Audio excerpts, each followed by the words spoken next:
અંકલેશ્વરના 84 ભાગોળમાં રહેતો રાકેશ ગુજ્જર નગરપાલિકામાં સફાઈ કર્મચારી તરીકે ફરજ બજાવે છે. રાકેશ ગુજ્જર નાનપણથી જ સ્વર સામગ્રી સ્વર્ગીય લતા મંગેશકરજીના ગીતોથી પ્રભાવિત થઈ તેમની જેમ જ ગાવાનો પ્રયત્ન કર્યો અને એકવાર આ પ્રયાસથી વારંવાર લતાજીના ગીતો ગાઈને સફળતા હાંસલ કરી લતાજીના ગીતો ગાવાની શરૂઆત કરી હતી. નગરમાં લતાજીના અવાજમાં ગીતો ગાતો જઈને સફાઈ કરી રહ્યો હતો ત્યારે શહેરના કેટલાક વોર્ડમાં જઈ પોતાની ધૂનમાં લતાજીના ગીતો ગાઈને સફાઈ કામ કરતી વખતે નગરપાલિકાના સેનેટરી ઇન્સ્પેક્ટર રઘુવીરસિંહ મહિડાએ નિરીક્ષણ દરમિયાન તેની કલાને બિરદાવી હતી અને તેઓએ રાકેશ ગુજ્જરના ઘરે પહોંચી અને બાઇક ઉપર સફાઈ સ્થળ પર લઈ જઈ તેના કંઠે કોકિલ કંઠી સ્વલતાજીના ગીતો સાંભળી રાહત અનુભવે છે.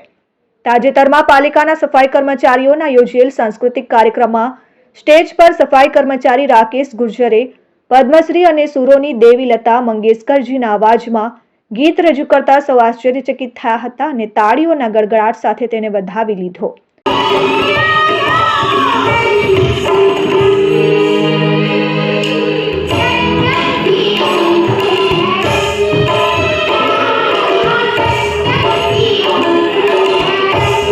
આજે સ્વર સામગ્રી સ્વર્ગીય લતા મંગેશકરજીની જન્મજયંતિ છે ત્યારે રાકેશ ગુર્જરનો સંપર્ક કરતા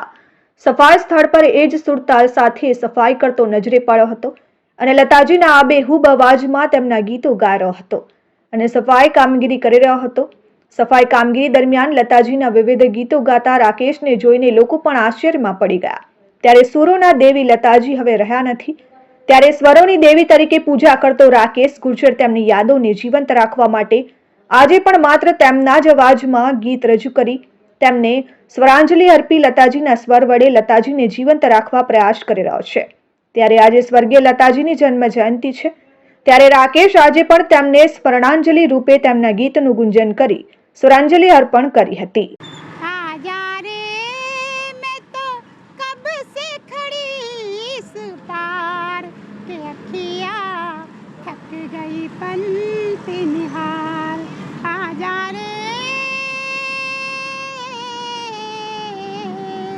આજે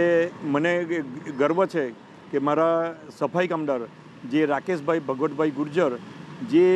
રેલવે સ્ટેશનથી લઈને મેઇન રોડ પર સફાઈ કામદાર તરીકે સફાઈની ફરજ બજાવે છે એ સવારના વહેલા આવી જાય અને રોજે રોજ સફાઈ કામગીરી કરતાં કરતાં પોતાની ધૂનમાં જ એ લતાજીના વોઇસમાં એ ગીત ગાય છે ને ગીત એ રીતે ગાય છે કે જ્યારથી એ નાનપણથી ભણતા હોય સ્કૂલમાં ત્યારથી એ છોકરો લતાજીના સેમ વોઇસમાં ગાય છે ને એ ગાતા ગાતા આજે એટલે સુધી પહોંચ્યા છે કે નાના મોટા પ્રોગ્રામ પણ કરે છે અને ને એની કામગીરીમાં કર્મ કરતાં કરતાં જોડે સફાઈની જોડે જોડે ગીતો ગાય છે ને આજુબાજુના નાગરિકો તો સહિત પણ હું પોતે પણ એનાથી એપ્રિસિએટ થયો છું કે જ્યારે પણ આપણે ત્યાંથી પાસ થઈએ એના વોર્ડમાં ચેકિંગમાં કે કોઈ જગ્યાએ ગયેલા હોય તો તે સમયે એ લતાજીના વોઇસમાં ગીત જ ગાતા હોય છે ને ગીત અવિરત ગાય છે ને જ્યારે સાંસ્કૃતિક પ્રોગ્રામ નગરપાલિકા તરફથી આયોજન કરવામાં આવે છે ત્યારે હું એક અધિકારી તરીકે હું એને સ્ટેન્ડ આપું છું અને પ્રોગ્રામની અંદર સ્ટેજ પર એ ગાય છે ને એ ગાય છે ને એટલા સારી ટાઈપે પરફોર્મન્સ રજૂ કરે છે કે મને પોતાને ગર્વ થાય છે કે મારો કર્મચારી આટલો આગળ આવે છે અને લતાજીને જે આજે જન્મજયંતિ છે તે દિવસે એ જન્મજયંતિને દિવસે એ શ્રદ્ધાંજલિ આપતા રાકેશભાઈ પોતે દુઃખ પણ વ્યક્ત કરે છે કે લતાજી આપણી વચ્ચે નથી પણ એ રાકેશના ગળાની અંદર લતાજીનો અવાજ હુબહુ છે આજે અને લતાજીના વોઇસમાં એ ગાય છે